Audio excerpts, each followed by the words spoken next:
Hello everyone! Welcome po dito sa Nes Vlogettes TV. So ngayon, mag-tutor po ako regarding sa paano magawa ng hard card invitation. So,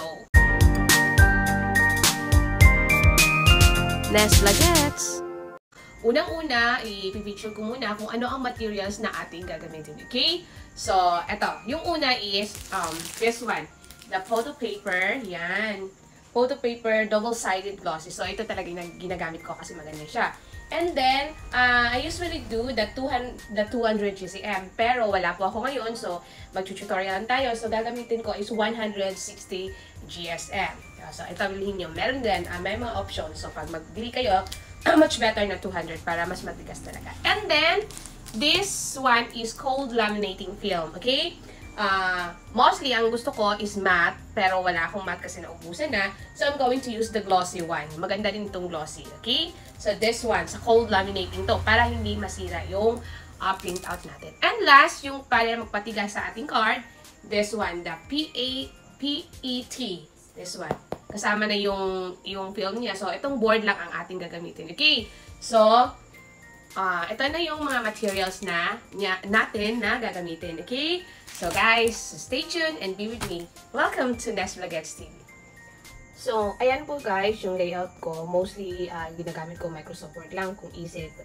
Doon ko sa Photoshop nililayout and then dito ko piniprint sa Microsoft Word. So, start na po natin siya i-print. Okay.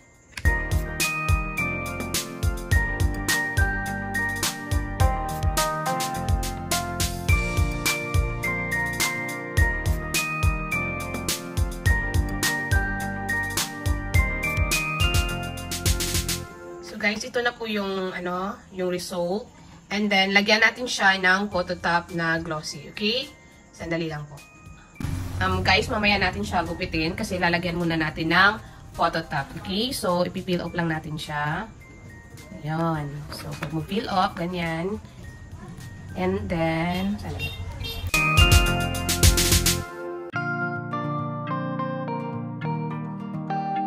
itong pina-fold natin, this one guys. Okay. Fold natin siya. Ito, pag lalaminate, pag magdaan siya sa cold lamination, ito ang gagamitin nating panghila. Okay? So, this one. So, ilagay na natin. Okay, ganito.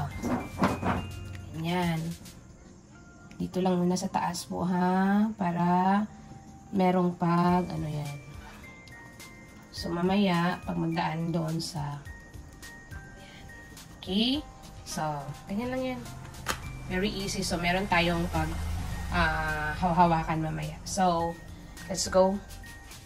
I-on natin yung laminating film natin. Run, forward. Tapos, i-off natin siya. Kasi cold lamination ang gagamitin natin. So, ang gagawin natin, guys, ipasok lang natin siya dito. Okay? And then, hawakan ng kaunti para maganda. Okay, pagpasok niyan. Okay.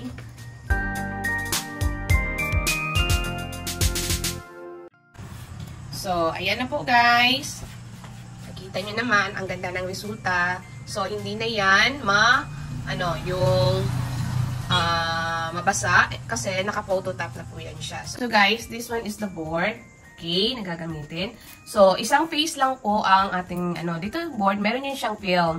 Okay, nagpo-protect siya. Pero itong isa dito sa likod, huwag natin para maprotektahan kasi then malagkit po. So, we're going to fill this. Ito. Okay, hanapin lang po natin yung ito na, tanggal na. So, tanggalin lang po natin siya. Okay?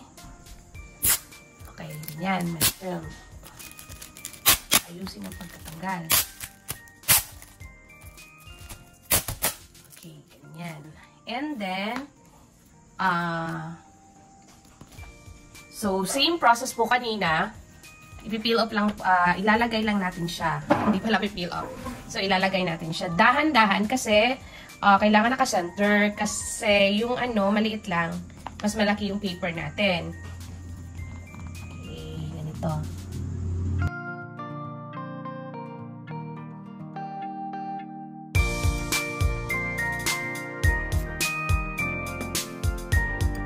So, ika-cut natin siya.